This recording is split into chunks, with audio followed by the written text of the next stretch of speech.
ક્યારે વિચાર્યું છે કે આપણે જે જમીન પર ઊભા છીએ એની બરાબર નીચે શું છે? એવું તો શું છે જે મોટા મોટા પર્વતો બનાવે છે અને વિશાળ રણને આકાર આપે છે? ચાલો આજે આ બધા જ સવાલોના જવાબ શોધીએ.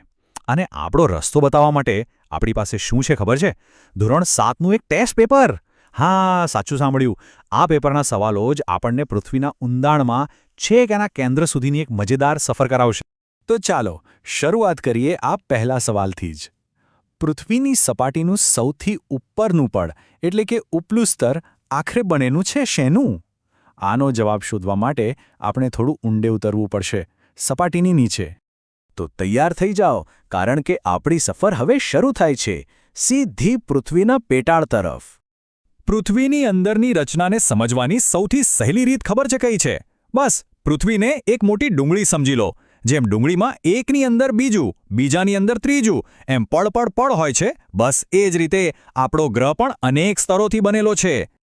તો ચાલો ત્યારે આ ડુંગળીના પડ એક પછી એક ખોલીએ અને જોઈએ કે સપાટીની નીચે આખરે કેવા રહસ્યો છુપાયેલા છે. આપણી આ ઊંડાણની મુસાફરીમાં મુખ્યત્વે 3 સ્ટોપ આવશે. સૌથી બહારનો અને પાતળું પડ એટલે કે ભૂકવચ. એની બરાબર નીચે અત્યંત ગરમ મેન્ટલ અને છેક વચ્ચે પૃથ્વીના કેન્દ્રમાં આવેલો ધગધગતો ભૂગર્ભ. આપણું પહેલું સ્ટોપ છે ભૂકવચ. આ એ જ પડ છે જેના પર આપણે સૌ રહીએ છીએ. આપણા ઘર, પર્વતો, મેદાનો, મહાસાગરો બધું જ આ પાતળા પડ પર આવેલું છે. તમને જાણીને નવાઈ લાગશે કે પૃથ્વીના કદની સરખામણીમાં આ પડ તો જાણે સફરજનની છાલ જેટલું જ પાતળું છે. અને લો, આ રહ્યો આપણા પહેલા સવાલનો જવાબ. ભૂકવચનો જે ભાગ જમીન બનાવે છે તે સિયાલ તરીકે ઓળખાય છે. આવું કેમ? કારણ કે તે મુખ્યત્વે 2 તત્વોથી બનેલો છે, સિલિકા અને એલ્યુમિના. સિલિકાનો સી અને એલ્યુમિનાનો આલ બંને મળીને બન્યો સિયાલ. છે ને મજાનું? અને જો આપણે આ સફર ચાલુ રાખીએ અને છેક પૃથ્વીના કેન્દ્ર સુધી પહોંચીએ તો ત્યાં આપણને મળશે ભૂગર્ભ એટલે કે કોર. અહીં તાપમાન અને દબાણ એટલું બધું વધારે છે કે એની કલ્પના કરવી પણ લગભગ અશક્ય છે. તો આપણે પૃથ્વીના અલગ અલગ સ્તરો તો જોયા, પણ સવાલ એ છે કે આ સ્તરો બન્યા છે શેનાથી? એના બિલ્ડિંગ બ્લોક્સ શું છે? તો જવાબ છે ખડકો. ચાલો હવે એમને નજીકથી ઓળખીએ.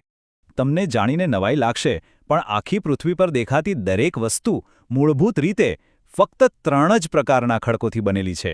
હા, ફક્ત 3. અને આ 3 મુખ્ય ખેલાડીઓ છે: અગ્નિકૃત, જળકૃત અને રૂપાંતરિત. દરેકના બનવાની પોતાની એક અલગ અને બહુ જ રસપ્રદ વાર્તા છે. પહેલો પ્રકાર છે અગ્નિકૃત. નામ પરથી જ ખબર પડી જાય, અગ્નિમાંથી બનેલો. જ્યારે જ્વાળામુખીમાંથી નીકળેલો ધગધગતો લાવા ઠંડો પડીને જામી જાય છે ત્યારે તે અગ્નિકૃત ખડક બને છે. તે એટલો મજબૂત હોય છે કે જૂના જમાનામાં લોકો અનાજ દળવા માટે એની જ ઘંટી બનાવતા હતા. બીજો પ્રકાર છે જળકૃત. આ ખડકો તો જાણે સમયની ડાયરી જેવા છે. જ્યારે પવન અને પાણી બીજા ખડકોના નાના નાના કણોને એક જગ્યાએ ભેગા કરી દબાવીને એક નવો ખડક બનાવે છે ત્યારે તે જળકૃત ખડક બને છે. એમાં ઘણીવાર આપણને અલગ અલગ થર જોવા મળે છે, જે લાખો વર્ષોના ઇતિહાસની નિશાની છે.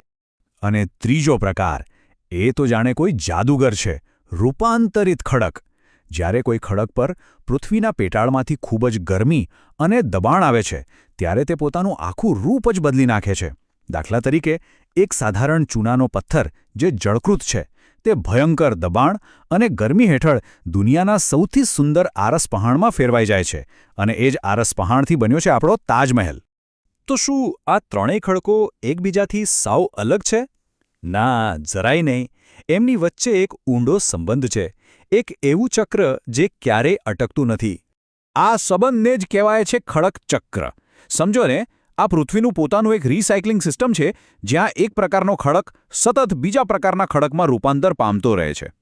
આ ચક્ર કંઈક આ રીતે ચાલે છે. પૃથ્વીના પેટાળનું ગરમ મેગ્મા ઠંડો પડીને અગ્નિકૃત ખડક બને છે.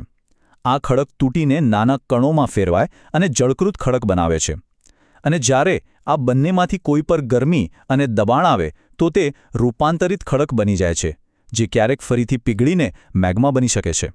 આ એક અનંત કથા છે જે લાખો વર્ષોથી ચાલી રહી છે. ચાલો હવે પેટાળમાંથી પાછા સપાટી પર આવીએ અને જોઈએ કે આ બધી આંતરિક પ્રક્રિયાઓ અને બાહ્ય પરિબળો જેમ કે પવન અને પાણી આપણી દુનિયાને કેવો આકાર આપે છે? અહીં કુદરત જાણે એક શિલ્પકાર બની જાય છે. વહેતી નદીઓ પોતાની સાથે કાંપ લાવીને ફળદ્રુપ મેદાનો બનાવે છે. રણમાં ફૂંકાતો પવન રેતીના વિશાળ ઢુવા રચે છે. અને હજારો ટન બરફની હિમનદીઓ ધીમે ધીમે પર્વતોને કોતરીને અદ્ભુત આકારો ઘડે છે. દરેક બળની પોતાની એક આગવી કલાકારી છે.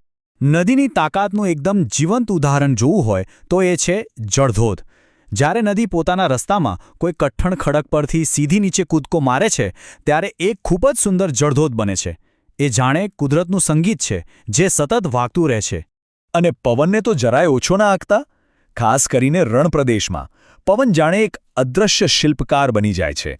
તે રેતીને ઉડાવીને એક જગ્યાએથી બીજી જગ્યાએ ખસેડે છે અને જોતા જોતામાં રેતીના મોટા મોટા ડુંગર ઊભા કરી દે છે, જેને આપણે ઢુવા કહીએ છીએ.